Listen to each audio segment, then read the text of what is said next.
কে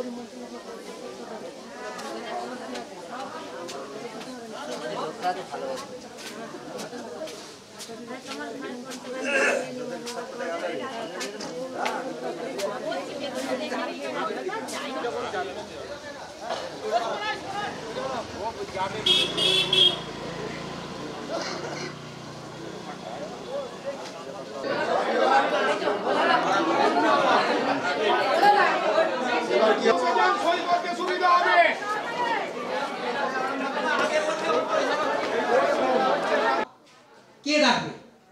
উপসমিতির সভা ডাকবেন ওই উপসমিতির যিনি সঞ্চালক তিনি, কিন্তু তিনি চিঠি করবেন না বা চিঠি লিখবেন না। তিনি কি করবেন?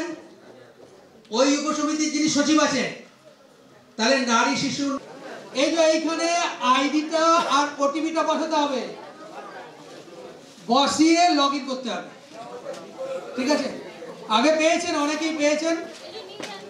আর আইডিটা যাবে ইআর দিয়ে, বড় হাত। ভদ্রমহিলা মুসলিম নেই, উনি বসে আছেন। তখন বললাম কি ব্যাপার মা, তুমি খেতে যাওনি? বলছে হ্যাঁ বাবা, আমার খাওয়া হয়ে গেছে, তাড়াতাড়ি করে আমি খেয়ে নিয়েছি। বললাম ও আচ্ছা আচ্ছা। আর ট্রেনের জানলাগুলো দেখবেন, হাত দিতে পারবেন না, লাল সুতোতে ভর্তি। কত যে যার মধ্যে আছে।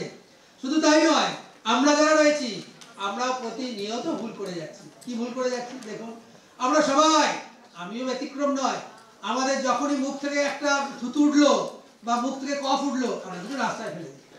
তাহলে আমরা সুস্থ নয়। আমরা এখানে সবাই কি তিনভাবে সুস্থ? সুস্থ নয়। কেউ হয়তো দুটোতে সুস্থ, শারীরিক মানসিক, সামাজিকভাবে নয়। কেউ হয়তো সামাজিকভাবে সুস্থ, শারীরিকভাবে সুস্থ, ইয়েভাবে নয়, শারীরিকভাবে নয়। ঠিক আছে?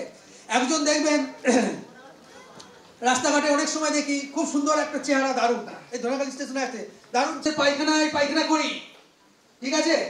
আমাদের পরিষ্কার রাস্তাঘাট, কিন্তু আমাদের সমাজে এমন কিছু কিছু পরিবার আছে যারা পায়খানা করে না, যারা বাইরে পায়খানা করে।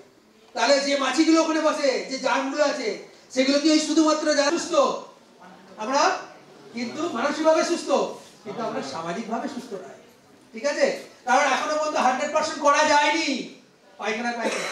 আবার দেখুন, কেউ 3টে পেয়েছেন, 4টে 5টা পেয়েছেন, প্রত্যেকে সার্টিফিকেট ডাউনলোড করে নেবেন। ডিএমপি পোর্টাল, বুঝেছেন সবাই? কারো বুঝতে অসুবিধা আছে?